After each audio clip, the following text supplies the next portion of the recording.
What's up, guys? It's Peach here. We're ready to bring to you another episode of the Public Course Golf Podcast.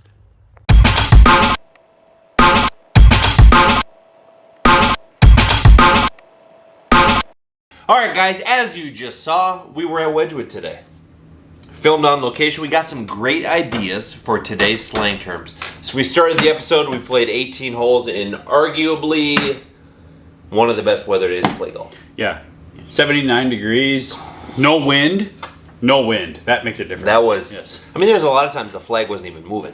Yeah. So, but we finished our round. Paul was one stroke off, hitting it probably, well, it's what, all-time record, right, for you? Yeah. I mean, don't bring it up. We won't talk, never mind. It was a great day No, for it's both of okay. us. It's okay. I shot an 80, which I never broke 80 before. So we 79. It's out Almost. there. We're close though. Yeah. Getting closer. So it was a great day. We're back in studio now. We're out of the sunshine. We're letting our sunburns soothe a little bit. Got a little bit of schmisky from our friends over at Basil Hayden's, and Little Daddy's sippy cup. got these for Father's Day for my daughters. Daddy's sippy cup, and they made it a point to get 2 of them so you and I could use them on the podcast. Well, they would know that we're supposed to be here. You and I. Exactly. Yes, exactly. Yep. So we got a good day today. We're going to cover our slang terms that we came up with out on the golf course.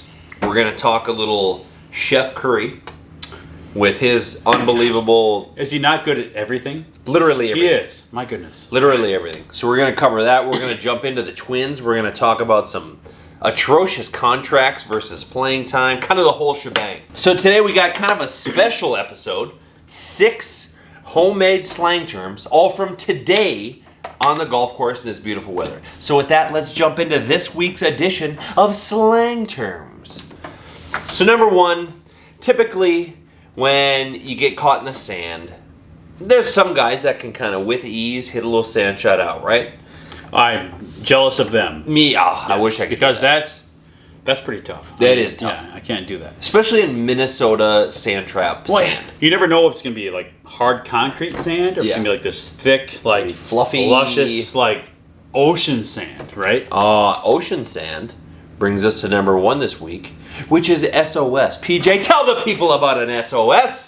Well, we've had this happen today, and you're gonna see a video of it because if you get in the sand and you keep whiffing on it, you're on hit, but you want to hit behind the sand to get a full swing to hit it out. And I Yep. still haven't, you've done better than me on that. It's very hit and It's miss. really, It's very hit and miss. Yeah. But So you keep whacking away at the sand. Pretty soon you've started to trot the entire S, O, and S with your feet.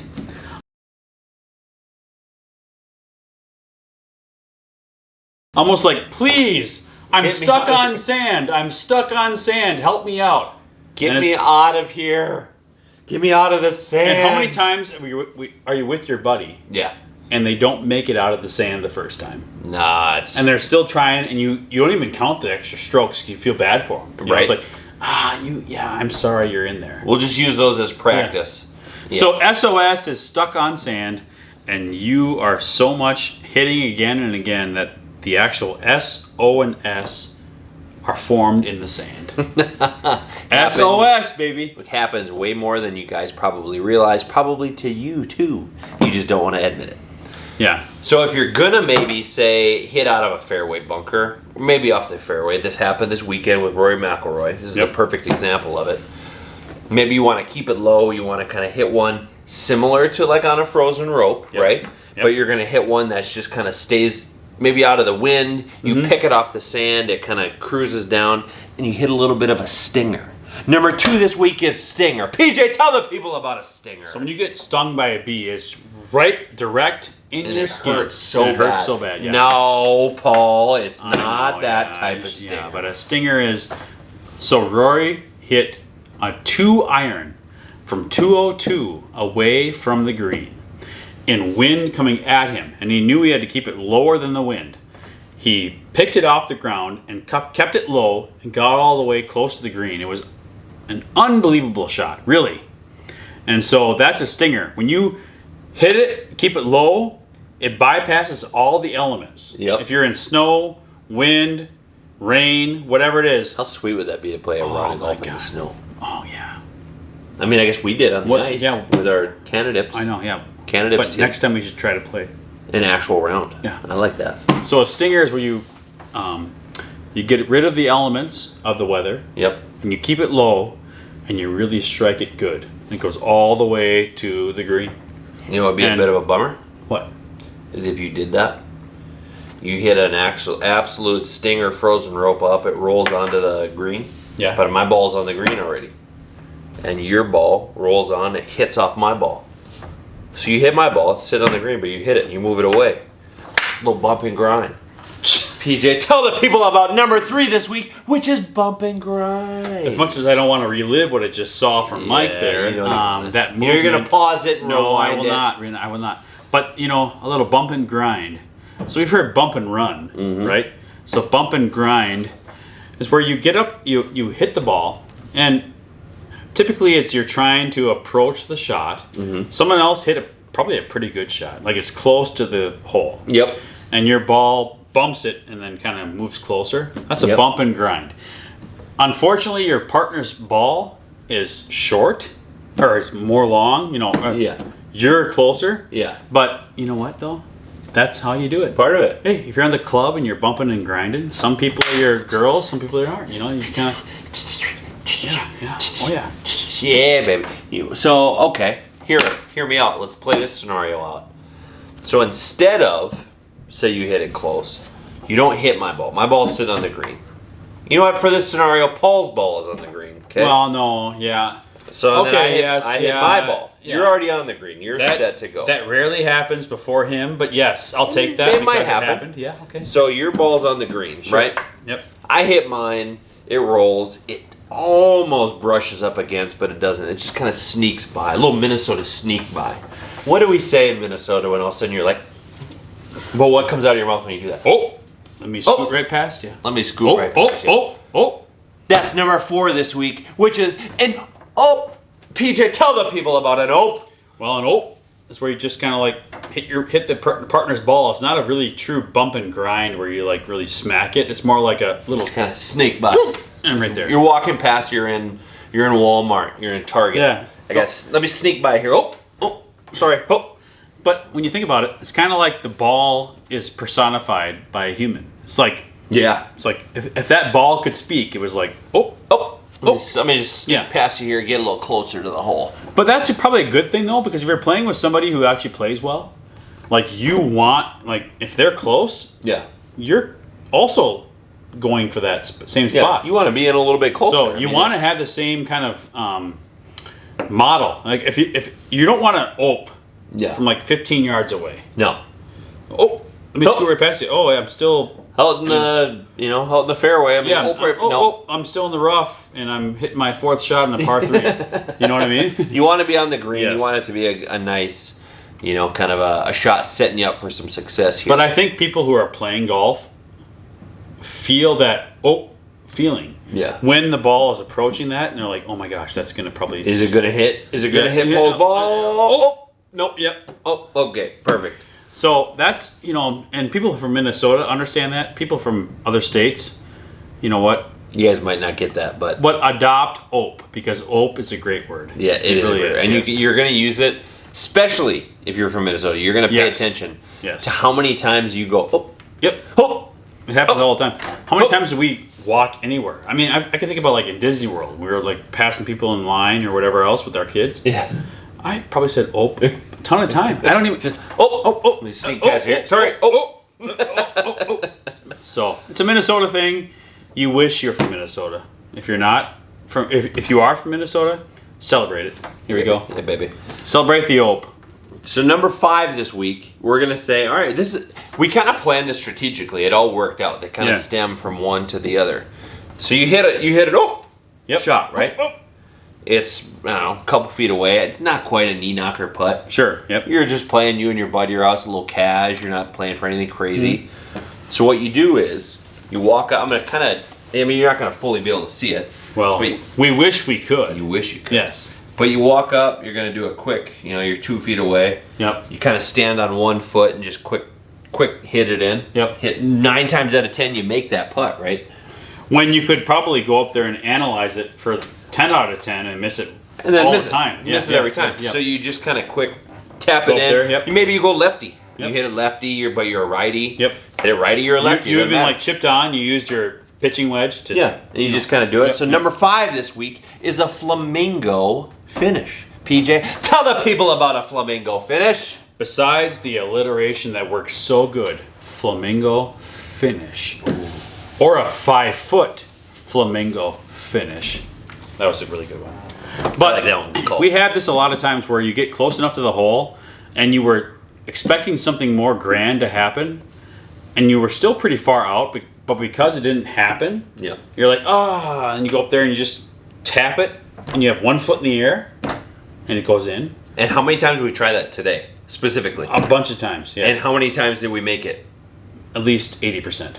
I mean, it was multiple times we had the option for a flamingo finish. You're 2-3 feet out. You're going to just kind of quick get it out of the way. You stand on 1 foot. You're hitting backwards. You hit between your legs, but you're on 1 foot like a flamingo does. Well, let's say this. If you're Rory McIlroy, you need a birdie to win the tournament. Ooh. And you're like 4 feet away. All those golfers will go up there and they'll analyze every putt.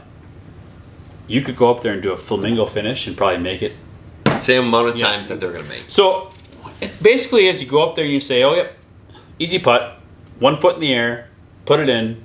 You're not even. I'm going to get it out. analyzing the Let me putt. get this one out of the way Yeah. quick. Hey, I know you have a longer putt. I'm like 6 feet away. Let me flamingo finish this. And how many times we noticed that the inside leg It worked. has to Yeah. be. We tried the outside leg, Yeah. and it just doesn't feel the same. The inside leg. of your hand. So Yeah. if you're left-handed, my right leg. Yep. You For me, my left leg. and you kind of then you have your weight going towards the hole, Yeah. and that seems to really work. Yeah. So, but you watch yourself. Anytime you're trying to get out of your way from your partner, Yep. or if it's a kind of a gimme or a knee knocker putt, Yeah. getting out of the way. How many times do you lift one leg up and hit it? That's the flamingo finish, buddy. That's one of my favorite. Yeah. Honestly, especially like phonetics and all. That's one of my favorite. I think slang terms we've had so far is yeah. the flamingo finish. Well, we probably had it 10 holes. Yeah. And I think that happens all the time. Yeah. Where even if you have a 2-foot putts, you walk up and you just kind of quick lean into it and tap it out of the way. You're not lining up with it. You're No, not you're just- getting yourself centered. You're not like analyzing the putt. No. And I think that's where it comes from. Even if you don't lift one leg up, you could. Yeah. So it's a flamingo finish whether you lift a leg up or you don't. Nope. Yeah. You just kind of quick tap Yeah. it in, get it out of the way. Let me get this Exactly. out of the way for Exactly. you. And I think we didn't fall asleep like flamingos do with one leg. What a weird way to sleep, huh? Yeah, I know. Well, if someone's behind you, you can't. You just Yeah. But wake up, buddy. Oh, He's wearing hey! pink. Wake up. Yeah. Flamingo. Yeah. But I think it's pretty funny to have that happen on the course, and take a look at your buddy or you as you finish out a hole when you're in front of somebody and it's like a 4-foot putt and you're like, oh, I'll get out of the way from you. Little quick. What you look like when you do that. It's nothing athletic looking. No, gosh, no. You definitely look like a bird. Yeah. For sure. Either that or an egret. A flamingo or an egret. And you're probably injured if you're an egret. Yes. Number 6 this week we're going to call a bit of a bonus term. Because it's kind we like bonus terms. It's kind of a weird segue from 5 to 6. Oh, yeah. So number 6 this week is a George Costanza. PJ, tell the people about a Georgie Costanza. Well, if you don't like Seinfeld, then I suggest you look it up and watch. Because you'll But- like it. Yes. But George is kind of the underdog. He's short, he's bald, Maybe a little heavier set. heavier set, A little husky built. and Mr. Jason Alexander. he means well. Yeah. He probably has a lot of charming qualities. For sure. So if you look at George Costanza, he's kind of like this guy who's kind of a spaz. He kind of thinks about everything. Jerry's kind of like, come on, George, what's your problem? And George is like, come on, this is a big deal. And so one episode, George kind of saw a guy, his masseuse, Yeah. come to him. It was a male masseuse, and he said, it moved! And so sometimes on the course, you have a ball that gets hit by another ball, and it moved. So that's called a George Costanza. So it moved, right, Mike? It moved. I don't know what that means, Mike, but it moved. It moved. Yeah. And it's like you almost have to kind of over-explain and give a reason why. Like I feel like that's something George Costanza would do. It'd be like, talking Here's about why it moved. Mm-hmm. Here's what happened to make me go closer or farther away from the hole. Yep. But, with him and with that guy who's a male masseuse, and he said, it moved. It's the first thing that came to my mind as we were on the course, and I hit Mike's ball, and it actually moved his ball away and mine closer. And I said, it moved. So, the George Costanza, whenever you hit your partner's ball and it moves. That's a George Costanza right there. So that's this week's edition of Slang Terms. It felt really good today. So what we've been trying to do is we try to play golf before we film our podcast.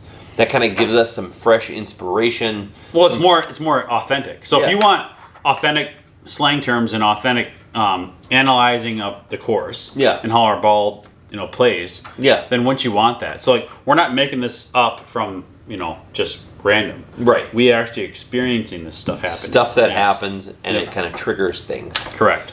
So I hope you guys dig this week's edition of Slang Terms. Now, the second half of the podcast, if it's the first time for you guys watching, we typically do our slang terms the first half, and then we do some Minnesota sports talk. Not necessarily just Minnesota sports, but because we're based in Minnesota. We relate it back to Minnesota sports, but a lot of times it's more national sports too. Yeah, you kind of cover the wide spectrum of majors and in all different sports. But we're going to jump this week into kind of the Minnesota Twins here and some of the contract talk and some of the contract issues that I feel like a lot of us maybe resonate with, haven't really said much about, but I know we talked about it a little bit while we were golfing. We're going to use a couple players for an example. Byron Buxton, Joey Gallo. Right? Yeah. Both hitting horribly. Yeah. I mean, at what point, and this expands beyond the Twins, but we'll start with the Twins. Owners know. Coaches know. Here's the salary these players are being paid. So are you bound by that salary to say, no matter what, that player is playing this game? Because we're paying them this much money, we can't sit them. No matter how much they're struggling at the plate, their batting average, whatever it is, nope, we need to play them because that's what we're paying them. And at some point you say to yourself, okay, to the fans, we see the inconsistencies. We say to ourselves, okay, Byron Buxton is hitting 3, and he's like hitting 200. And that for a Is he even over 200? Well, he's under. I think he's under. I think he's under right now. Like I think he's in like a .19. Like I think he's in the ones. So do you say, okay, we have Matt Wallner, who is shellacking the ball, and we say, you know what? Sorry, you cannot play, and we're gonna put Byron in there, and we're gonna say, you know what? He's struggling, but we're gonna put him in there and say we're paying him this amount of money, and I feel like that's where it comes in. Is that a cop out? It almost feels like a bit of a And is it a Rocco decision, or is it more of a management decision? Is it coming from up above for him to do that, or is that Rocco's? Right. So people will blame Rocco, as they should. He's the manager, but is someone saying to him, we're paying Byron, we're paying Joey $14 million a year. He's got to play. I know he hits under 200. He either hits at 500 feet or he strikes out. But we have these other guys in AAA, who are raking, like you said, hitting over 300. And we're going to say no to them because they're not as high up on the pay scale. So this guy's making... Is that what we want to do? I mean, that's where the fans start to cast doubt on the team. I feel like the respect would be, as a fan, the respect would be higher if you said, you know what, Byron, I'm sorry, you're making $20 million a year. Mm-hmm. You're hitting 199. You're hitting under 200. Matt Wallner's getting paid $850,000. Yep. But he's absolutely shellacking the ball. He's hitting a home run every 3 at-bats. We're going to put him at DH because, oddly enough, still, Byron's not physically able to play center field. Which correct. And that's a whole other can of worms. in reading a lot about baseball, some players get their worth because they play a good defensive game. So you can live with a 250 average because that guy, his wins above replacement are so much in the outfield or in the infield that his batting average is okay to live with. But I feel like with Byron Buxton, with him not playing the outfield, it's a really low way of trying to, let's see what I want to say with, try to give reasoning or like a backing to say, he deserves the third spot in the lineup, and he's our guy at DH.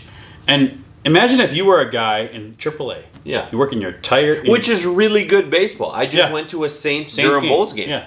And, I mean, Polanco was there. Trevor Larnach was there. Like, it was really, really good baseball. Well, if you were a draft pick of the Twins, say, and you're working your butt off, and you're hitting 300, you're hitting,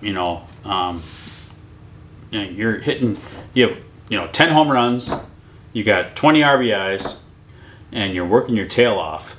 But just because someone ahead of you is getting paid more, is it right that they're... So are they limiting your potential because they're getting paid more? And where does that line go? Because if you're a manager or a Twins organization or like a general manager or president or whatever else, where do you say, okay, this guy's doing enough to get there? And this guy's we're paying him enough, but he's not doing what he's supposed to. Where is that line where you say, okay, the lines have crossed, this guy gets to play over that guy? Yeah.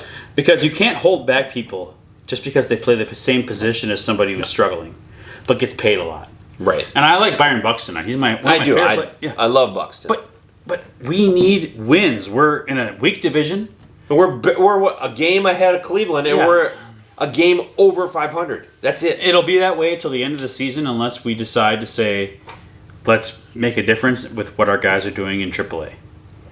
So, I don't know. I don't think it's fair because just as much as Byron made it to the MLB, so does Matt Wallner and other guys. Yeah. Give them their chance and say, okay, these guys are struggling.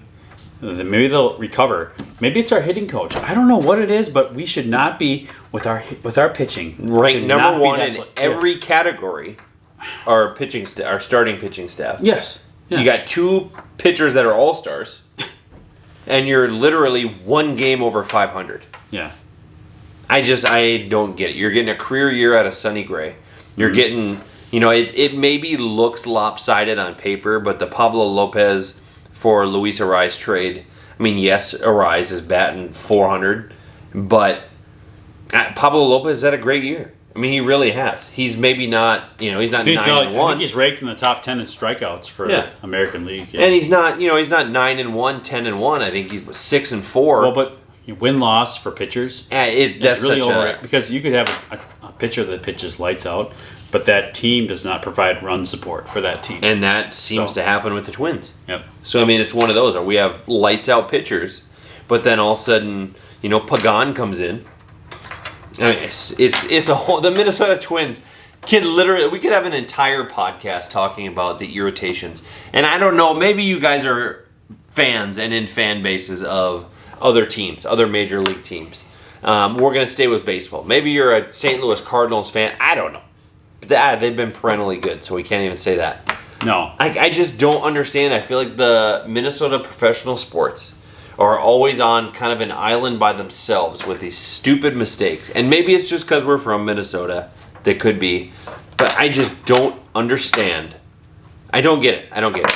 Well, and so maybe Byron Buxton is in your lineup in September, in October. Maybe Joey Gallo is in your lineup in September and October.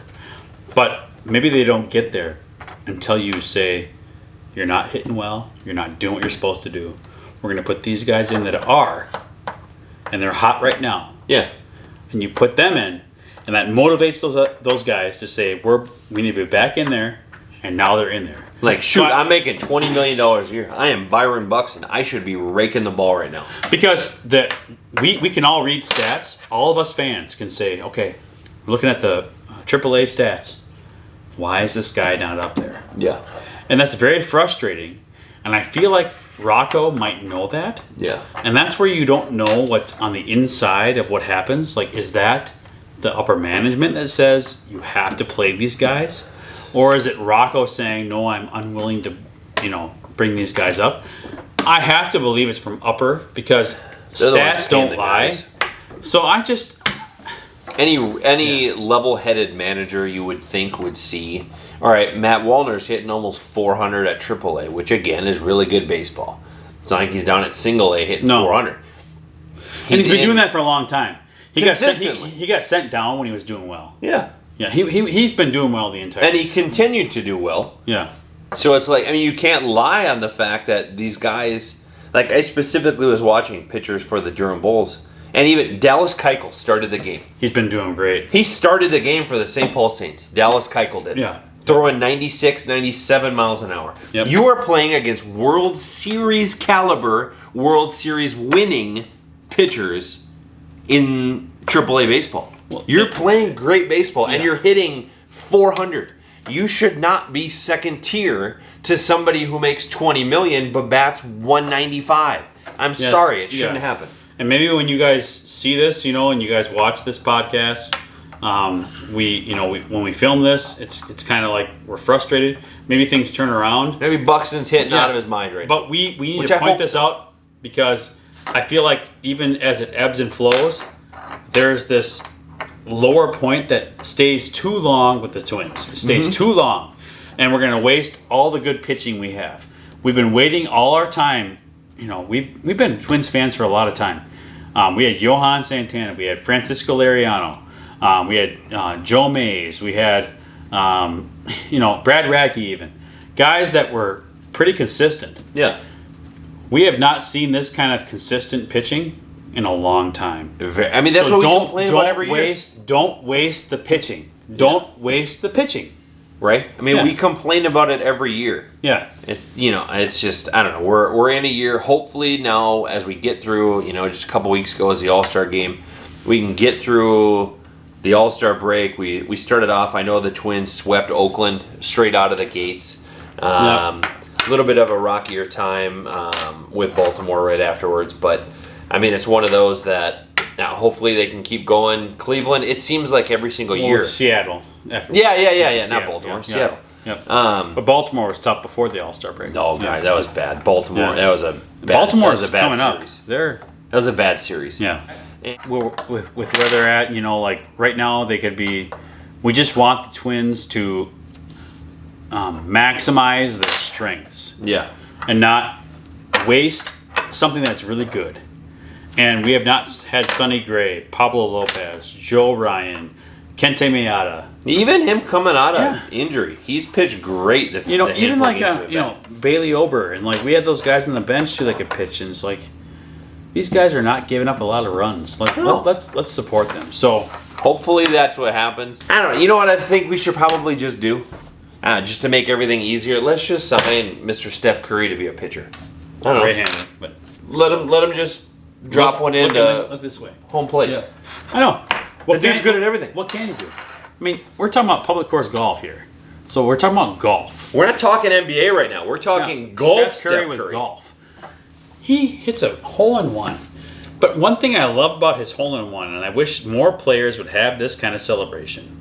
I'm not asking for you to do an excessive dance or You need to take your shirt off, Yeah. raise your nipples, nothing. but it was wild. genuine. Like if you and I hit a hole-in-one, that's how I would react. Yeah. Running down the green, Checking to make sure it's there. Slap the flag as you run by. Yeah, like cheering, and you can't even believe what happened. Yeah. That's what he did, and that's what's so cool because it's relatable. We talk about public course golf, so we want to talk about how golf unites us all. Steph Curry, as much as he's like this echelon of basketball and like Hall of Fame eventually, and by him. like sports athlete, above all of us, Yeah. he brought us down to here with his celebration. Yeah. Oh, it felt so good. Yeah. And it was so cool to see between that. I mean, he's an amazing golfer. But between that, he needed to eagle 18. He eagled 18, won the tournament. So I forget what the tournament's called. Yeah, But he won ACC. Yep. Won the tournament. And it was so cool. I saw he ran up to his son afterwards, and his son said, "Did we win? Did we win?" And he's like, "Yeah, buddy, we won." He gave him a hug and took off running again. And I don't know, it's just, that dude is unbelievable. He's got a boyhood spirit. So as much as you want to have an old man game, You want to get older. You want to have, so like you want an old man game with it. I could argue about with any sport. Yeah. Baseball, basketball, football, any sport. You want to have the old man game, like where you are seasoned. You know how to like take a pitch. You know how to read a route. You know how To approach a hole. you're used to playing that hole. You're used to how it bounces. You know the wind. You know how the environment is. Yeah. But you want to have the little boy spirit. Yeah. So you're old man, little boy, and I think Steph Curry shows that more explicitly to the audience. Yeah. Like, I'm an old man. How I hit the ball. Yeah. But when I celebrate and see what happens, I'm a young boy. I'm a young buck. Yeah. Yeah, that's good for him. Happy for him. It makes me nauseous to think that we took Johnny Flynn over him. Oh my God. I mean, Why'd you bring us to that? David that level? Kahn. My David goodness. Kahn. The meerkat. Oh gosh. my God. And I'm still fine that we drafted Ricky Rubio. I mean, you can do that in every draft class. There's going to be a How player about where Duty you're like, Eby? yeah, Nadubi, Eby. Oh my God. Anthony Bennett. Oh my God. Somehow he ended up with the Wolves too. What are we doing? Yeah. We're We're gonna jump into. I mean, we could go on this podcast. We could go on and on about some of the failures of Minnesota sports. And we on can talk all about levels. Steph Curry's successes on and on. the and on greatness and on. Yep. in every level. And feel good about him, but then it all turns back to the fact that we didn't get it. No, and it's Yeah. that will live in infamy. Yes. But you know what we're gonna do though? Let's practice our Steph Curry. Steph Curry hit an eagle putt to win the tournament, right? Yeah. Rory McIlroy hit two birdie putts. On the last two holes, which are really hard to hit a birdie on, and he got birdies on both, and he hit he hit a 2-iron underneath the wind. Stingered. A two-iron. stingered that 2-iron to get there. You know how they got better at their putting? I'm not sure, but I want to know. You know what? They probably played a little bit of tic-tac-toe.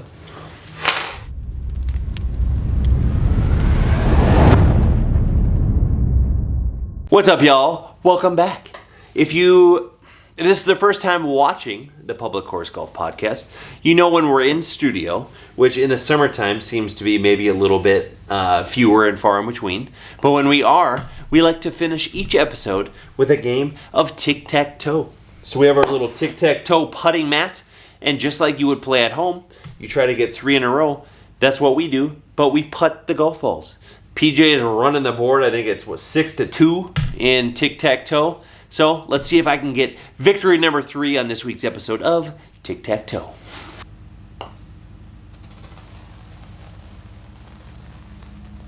Ooh! I'm going to go with the, You going circles today, huh? I'll go PCG circles. There you go.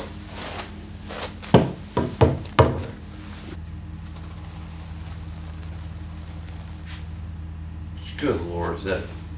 I think it's front left. You come here and you decide. This one here. This one right there. Good putt.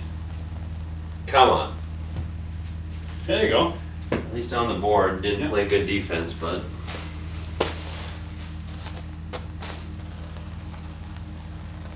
The fuck out of here. Jesus. Good Lord. That's how we do. What? Public course golf, right there. Well, I mean, I don't know. I really don't have much to say after that. I mean, it's 3 putts on arguably the hardest because the back 3 two- putts, tic-tac-toe. Tick. First one was tick, right? Next one was, Tack. the next one was what?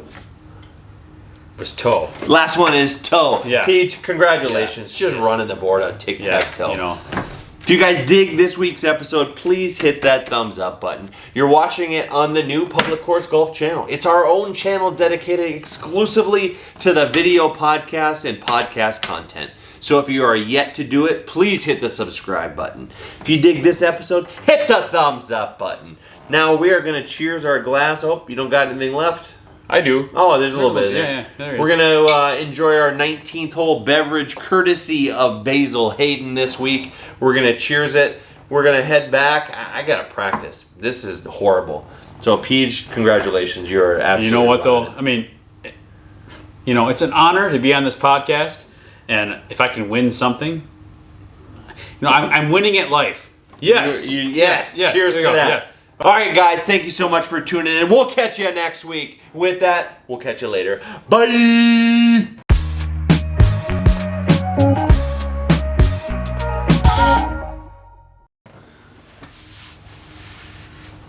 I think that's the fastest game of tic-tac-toe we've ever played. Just 3. Dink, dink, dink. And your last